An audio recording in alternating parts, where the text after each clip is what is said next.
And joining us next on the Oakland County MegaCast is going to be Matt Schaerer, Park Operations for the West Bloomfield Parks, who is our Facebook Partner of the Day. Matt, you have to be crazy busy right now because the parks are exploding.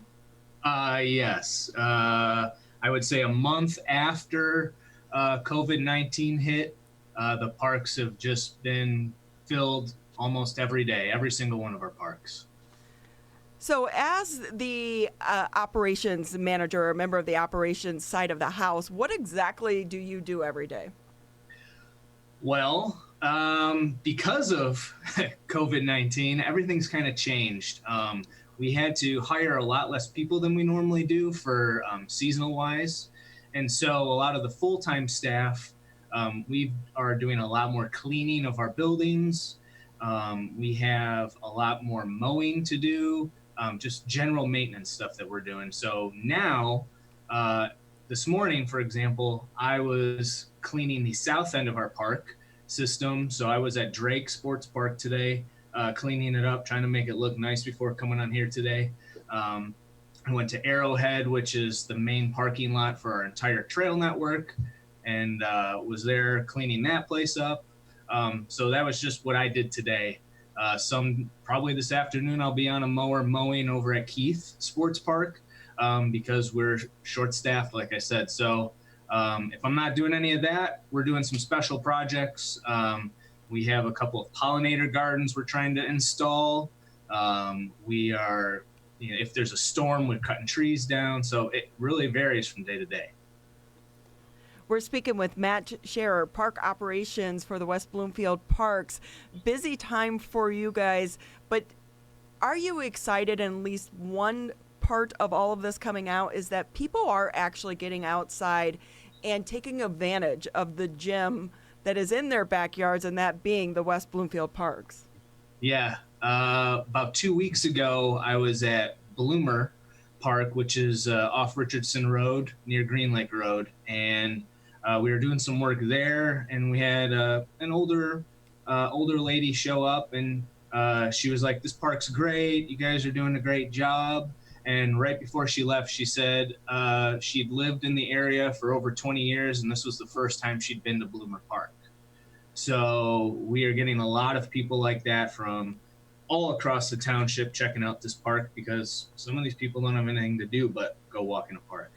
That's just amazing to me that they haven't been out there. But for the people who, let's just say someone is watching and listening right now, and maybe they haven't been out there to any of the West Bloomfield Parks, give us some highlights of what is your best features, and do you guys have anything new coming up, or have you had to put things on hold just so you can try to maintain what you do have?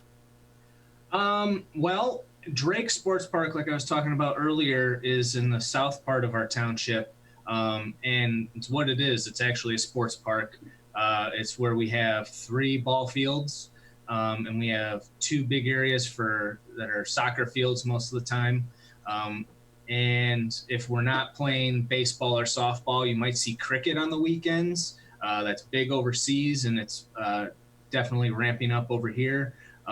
Definitely check it out. It's completely different than baseball. Marsh Bank was renovated about 10 years ago, and the highlight here is we have a really nice fishing pier.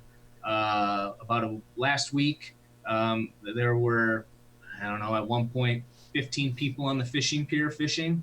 And then we have a kayak launch and canoe launch there as well. That's the big thing. And at both Drake and Marsh Bank, we have a nice walking path to walk around. And so there's quite a lot of people that are just on that walking, doing laps, trying to get their steps in. Matt Schaerer with us. He's a park operations staffer at West Bloomfield Parks with us on the Oakland County MegaCast. And Matt, as more people have been engaging with our local parks as a means of recreation, just getting out of the house, getting some activity, what new challenges, especially with them being more on the playgrounds, more on the facilities such as the pickleball courts and the tennis courts and so on, the baseball fields, yep. What new challenges does that present for your staff and for park staff in maintaining these parks that's different from in normal times with all this extra activity? Well, it's really just being able to access whatever we're trying to work on. before what we would call summer, um, we were having to actually shut down for 4 hour span on mowing days, the days we were at Marshbank and at Drake mowing. There were just so many people that we felt it wasn't safe for us or them to mow. So we actually shut the park down for about a 4 hour span on those days, just so we were uninterrupted during that time. When we had camps pick up after, when summer break was supposed to start, we actually had to stop that. And that's kind of actually been okay. We are just running around a lot more. If we can't get something done that day, then we'll try and do it the next day, and we'll try and get there earlier. And sometimes we just can't get something done, and we have to wait and do it another day. As someone who does take advantage of your parks, and I will say you guys do an amazing job, especially knowing how many parks that you have to try to maintain.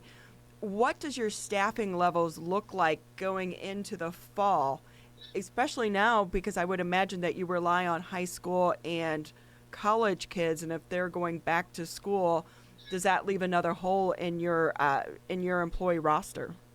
Yes, it definitely does. In the perfect world, before COVID-19 hit, the full-time staff like myself would do some special projects throughout the park system during the summertime. And some of our seasonal staff would do some of the cleaning and things of that nature. This year, we kind of had to do a little bit of a hiring freeze, so us full-timers are doing more of that. And we actually, we had one of our longtime seasonals, he got another job, good for him. And so yesterday was his last day. And so that's one less person we have now. So we won't be able to do some of those special jobs that we are used to doing anymore.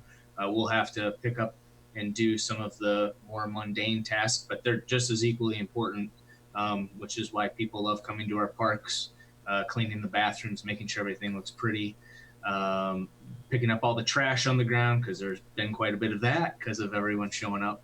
And so we always have our hands full. So hopefully next year will be a little bit different. We'll be able to hire some more people. People will want to come and work for us. So that's hopefully the case. Matt Schaerer with us. He's a Parks Operations Staffer at West Bloomfield Parks with us on the Oakland County Megacast. And Matt, you mentioned that a lot of these special projects are put on the back burner because of short staffing and prioritizing during COVID-19. However, one special project that does go on is your partnership with West Bloomfield Parks naturalists in their invasive species mitigation program. Explain for those who may not be familiar with that, what that program is and how your staff partners with the naturalists in order to put that program to action. Well, it is exactly what it sounds like. Most of what we do for invasive species is related to plants. There are a lot of plants in West Bloomfield Township that are considered invasive. And so myself, along with my coworkers, work with the naturalists to identify some of the areas in our park system that have invasive species present. And we kind of come up with a game plan about when the time of year works for us to remove that said species, if we're even able to remove it. Maybe it'll be a one-time thing. For example, Phragmites is an invasive species, prevalent all throughout Michigan, southeast Michigan, definitely in West Bloomfield. And that is a fall project that we take on. It's best to take care of it in the fall, so come on up. And we are going to be focusing on that probably for the next month. Finding, and I've actually went out about 3 weeks ago and found a whole bunch of areas in our park system where it was growing, and we're going to hopefully tackle that this month. We have an outside contractor coming in to help us because some of these spots are they're as big as football fields. So we'll hopefully be taking care of that soon. Yeah, sometimes when I'm out along the trail, I'll see signs informing the public of some of these species. So as a member of the public, how can they help with what you and your staff is doing? Honestly, the best thing that they can do is whatever you call home, to if you're going to make your garden area or your house beautiful, try and plant native species. For example, there's a plant called buckthorn, which is an invasive. It is all over West Bloomfield. It's all over our trails. And it was planted in the 1800s for hedging around hedges because it looked nice and it would keep people out. And now it's everywhere. So instead of buckthorn, maybe we should have planted something else. So when you're trying to do any kind of landscaping, focusing on native plants would be great. If you have some invasives, you can always call our naturalists. They can help identify websites that you can look up, see if you have an invasive species problem for plants, remove them, and that will also help as well. That's probably the biggest thing that people can do. I will tell you, buckthorn is not easy to get rid of. Our backyard was filled with it, and it was the hugest pain, and it just keeps coming back. It's like a gremlin. Yes, the seeds can last in the ground for 7 years. So it's a long-term issue that you got to deal with. And once you can, you get rid of it, you got to keep on top of it. Yeah, for sure. So Matt, you talked a little bit about the employees. I know that you started out as a part-timer. Yep. Can like the young kids that might be interested, are you guys going to try to hire some more of these seasonal people going into the fall on a part-time basis? And if someone is interested, can you talk a little bit about how this can lead to full-time jobs and help build a resume? Yeah, I mean, this is a great, I'll be honest, when I first started off, I chose this job because I was able to be outside all day. That was the first, when I was 18, that's the main reason I chose this job. And then when I went off to college, I actually went off for a different major, and that quite didn't work out for me, which happens, and decided that I was going to choose Parks and Recreation as an opportunity for myself, which is what I did. And I have been super happy with that. I think you gotta love the outdoors from my standpoint. You gotta love the outdoors, but most importantly, you gotta like working with people. This is a service industry first and foremost. So if you don't want to work with people or help people out, probably not your cup of tea. And as it comes to resume building, it's just like any other job, showing up on time. When I showed up and I was actually doing what I was supposed to be done, I was given more and more responsibility, and well, now I'm a full-timer. And so, like I said, one of our seasonals just left to get a full-time job. I know that he, because of the great work he did here, when there was a reference, I know my boss has said he did a good job and can get counted on, because we count on our seasonal help. So when we hire you as a seasonal, it's not just you're a seasonal employee, you're one of us. They basically do the same job as we do, and it's just, there's a huge help when they're here. And you'll definitely make a difference and help the community when you're working with us as well. And for the most part, I think everyone kind of is very grateful for the work we do, and they love the parks. So we're happy with that. Matt Schaerer with us, Parks Operations Staff at West Bloomfield Parks, with us on the Oakland County MegaCast. Matt, just to transition a little bit, you, your wife, and your 2 kids live in the local area. Your kids are going to be in our West Bloomfield school. School's starting this week. It's different than any other students coming in have ever experienced. What are your thoughts as a parent coming into this special school year with your kids now entering the West Bloomfield School District? I'm excited because they're actually going to be given the opportunity for that. There are a lot of school districts around that the children are not being given that opportunity.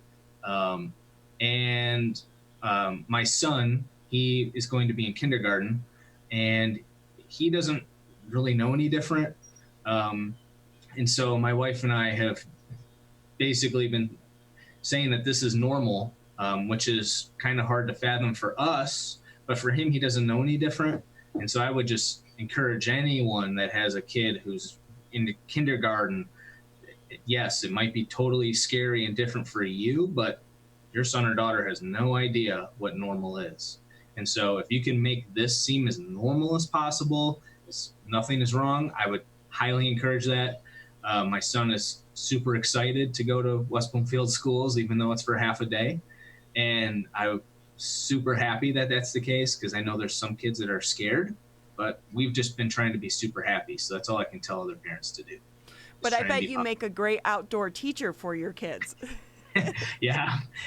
We during the height of the stay-at-home order, on some of the days when I had to watch my kids because their daycare was shut down, we went to the nature preserve off of Arrowhead Road, and we saw baby deer running all over the place and all sorts of birds. So it was great. Matt Schaerer with us on the Oakland County MegaCast. Just another minute or two with us. Anything that you want the public to know about the parks? I know we have you on quite a bit, but also just how they can help you and your team. One thing, like trash, pick up your trash, people. Come on. I was actually going to say, if I had one thing to say, please pick up your trash. It's a little bit different now that people can meet in small groups, but when people weren't allowed to, people were showing up at the parks and circling their cars up and then throwing all their trash on the ground in the parking lot. And it drove myself and all my coworkers crazy. It's getting better, but please pick up your trash. See, I'm not alone in that. It's my pet peeve. Yes, it's all of our pet peeves. And yes, you drop something, of course it happens. But you just don't randomly drop your drink cup and your entire bag of Arby's or Wendy's and leave it on the ground. That just doesn't happen. So please pick up or put it in our trash can. So that's fine. We'll change the trash can to 100 times a day versus picking it up off the ground.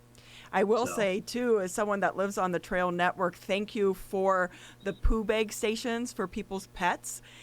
Unfortunately, a lot of people don't use them or take advantage of them, but it is a good service. It's a great service, and just another great thing that you guys provide to the community. Yes, it's. I think some of the signs we've put up in the past say it's the number 3 pollutant is dog poop. So it's not natural like some people say. Pick it up, throw it away, please. So. I concur so much. Well, Matt, thanks so much for being with us on the Oakland County MegaCast.